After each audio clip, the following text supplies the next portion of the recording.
Okay, so in this lecture, we're going to be continuing our study of Chapter 5, which is focused on macromolecules. We've already talked about how monomers assemble into polymers using dehydration synthesis reactions and how they can be broken down by hydrolysis reactions. We've also talked about our first class of macromolecules, the carbohydrates. And in this lecture, we're going to be covering the lipids, nucleic acids, and proteins, our remaining three major groups of macromolecules. So first, let's start by talking about the lipids. So just to review, lipids in general are very hydrophobic molecules. They include many hydrocarbons, and there are three major classes of lipids. The neutral lipids include fats and oils, shown here, represented by butter and olive oil. They also include things like triglycerides, which circulate within your bloodstream. And in general, the neutral lipids are uncharged at physiological pH, so they're uncharged around pH 7.4. The second major group of lipids we're going to talk about are the phospholipids, represented here by the phospholipid bilayer, the membrane. And finally, we have the steroids or the steroid hormones, represented here by Arnold Schwarzenegger, who may or may not have actually taken steroid hormones. So just to review, the three major types of lipids are the neutral lipids, the phospholipids, and the steroids.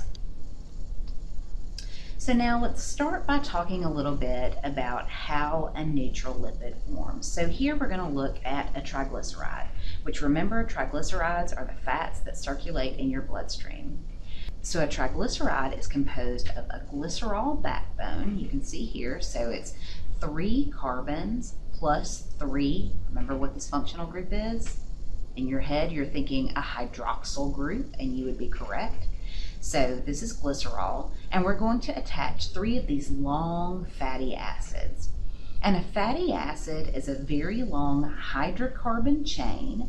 So you can see here that we have lots of carbons surrounded by lots of hydrogens with this functional group on the end. You should be thinking to yourself that this is a carboxyl group, and you would be exactly right.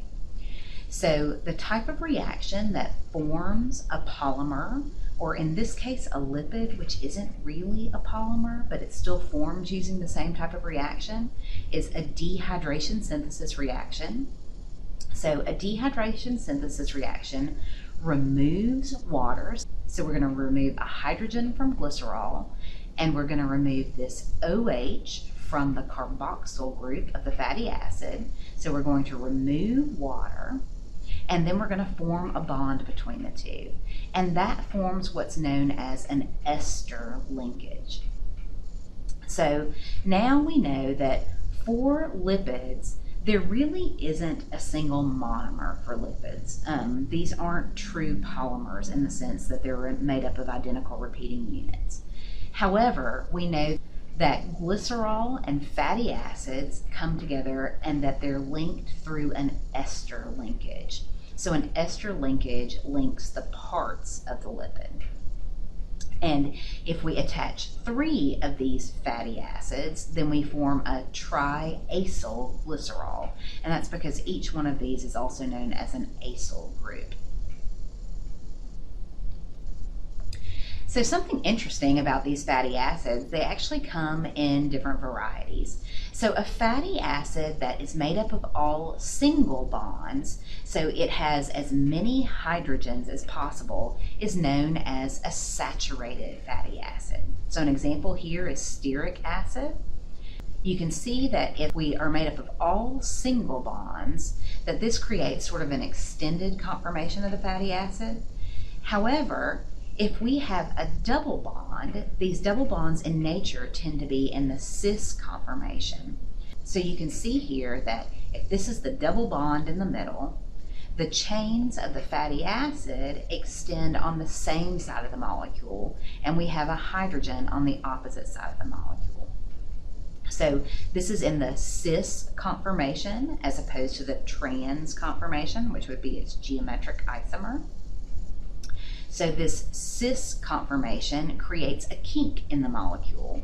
So these molecules have a fixed bend in the fatty acid. Because of the actual structures of these fatty acids, saturated fatty acids, which don't have any double bonds, tend to pack very closely at room temperature.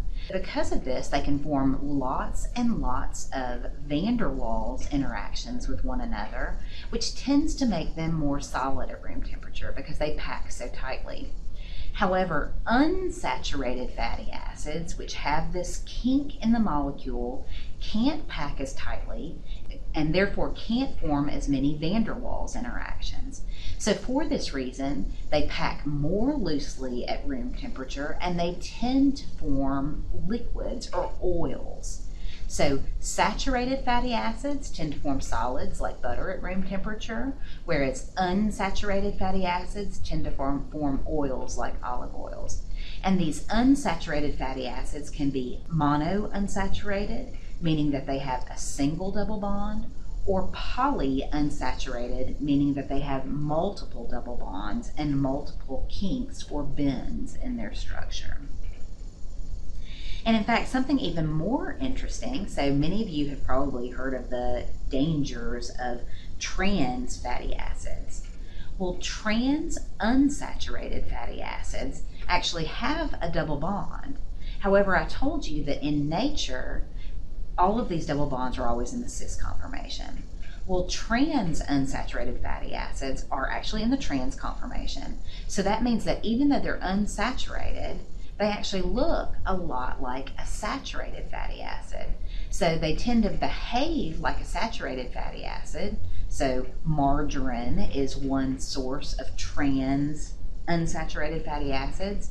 However, because they're not found in nature, your body has a harder time in dealing with these unsaturated fatty acids.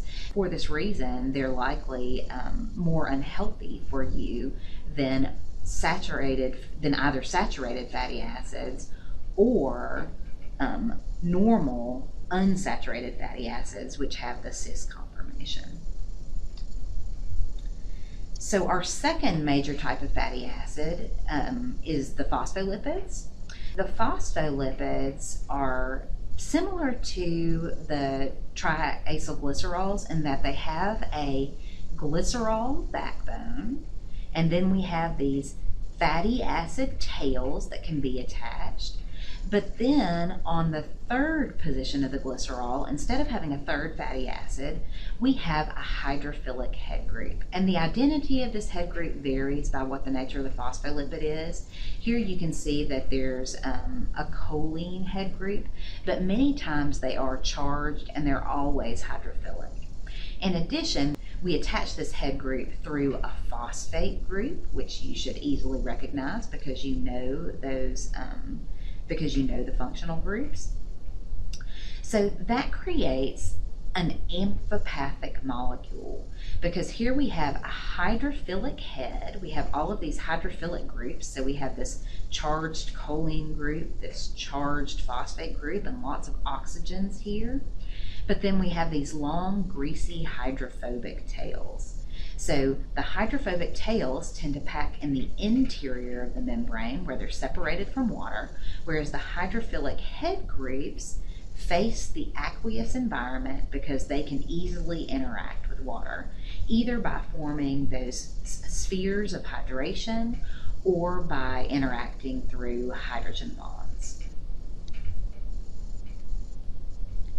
So that brings us to our third group of lipids, and those are the steroids. And you'll notice that these have a very different structure, but all of the steroids share this 4-ring structure.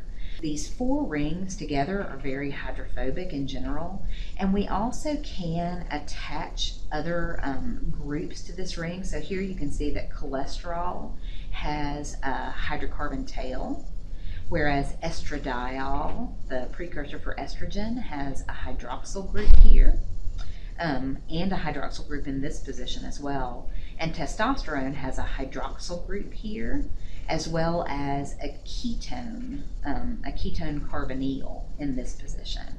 But in general, they'll all share this ring structure. And cholesterol is really important because it controls how fluid your membranes are. We'll talk about that in a later chapter. Whereas these guys, estradiol and testosterone, act as hormones within our bodies. So steroids include both cholesterol and these steroid hormones.